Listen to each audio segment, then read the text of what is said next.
Thank you for coming to the interview today. I've just got a few questions to ask you before we can continue with this process. Why do you want this job? I want the role as a physiotherapist because I enjoy researching about the biological aspects of the body. In particular, physiotherapists, this will involve learning what muscles do and what causes injuries and what's the best way of recovery. I also enjoy socialising with different types of people, and obviously as a physiotherapist you get young and old people for various different reasons, and this is a great chance for me to enjoy that part of my life that I enjoy.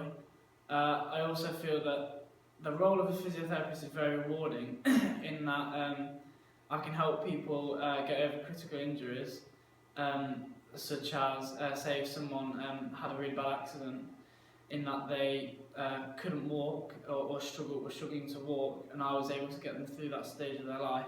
I feel proud, and that would be it's a rewarding part of the job. And finally, I've always had an interest in sport since a very young age, competing in all sorts of sports, such as swimming, cycling, triathlon and running. But I feel this is another way to keep me involved in sport and connected with it, as the potential of this job could go for me helping a professional athlete come through an injury with famous football teams or famous triathletes, the people that I inspired to be like when I was a young athlete. Okay. What would you say is your greatest professional strength or strengths? One of the greatest strengths is good communication. And I believe communication isn't just explaining or telling people, but it's also listening. And I feel that in a physiotherapist role, you need to be a good listener, because you get people coming in, possibly coming in and asking, telling you what's wrong with them.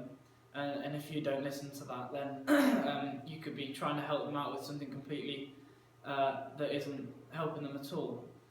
I also feel working in a team is a very important aspect of any job, because you need to be able to collaborate with other colleagues so that the business as a whole can run smoothly, and also this helps with the productivity of as you as an individual, and also the whole business and practice itself. Also, I feel that I'm reliable in that if something needs to be done, I'll complete it, and I'm sure my school records show this. And finally, I'm well driven, so this isn't a job that I just want to apply for because I want the money. It's because I enjoy, as I've said in the previous question, lots to do with physiotherapy. So it won't be a job that I wake up on a Monday morning feeling like it's a chore to get up and come into work, but I'd actually want to and show enthusiasm to come. Well, that's what we're looking for here, so thank you. What do you consider to be your weaknesses or weakness? I don't feel I have many weaknesses. The major one probably is that I don't work very well under pressure.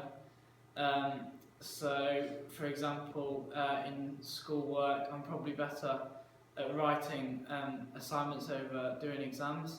But I feel that physiotherapy, you're not going to sit down and do exams or do stuff like that under pressure, but I can do it in my own time and do it so that it suits me, but also suits the patient as well. So there's obviously a little bit of pressure there, but there's always going to be a little bit of pressure with everything, but I feel that the pressure that I'll get from becoming a physio, hopefully, I can deal with.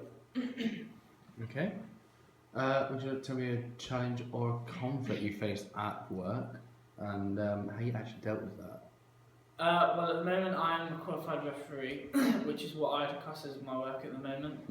Obviously, being a referee, you get many conflicts between players and managers, which I've dealt with in the way that I've been taught to. So if someone was, say, to go in for a bad challenge and really danger someone into an injury, obviously the red card would be shown, and there'd be a report about it, and the FA would then deal with it from there. Okay. I've also had a job at Costa where I have many colleagues, obviously, that I work with, but I've never had any such conflict with other colleagues through work like that. So in this situation, I couldn't tell you how I would deal with conflict in the workplace. Okay. Can you tell me a time when you've, led a team, experienced leadership? Yeah, there's Something been like many times when I've led a team. Mm-hmm. For example, in Zambia, I went out there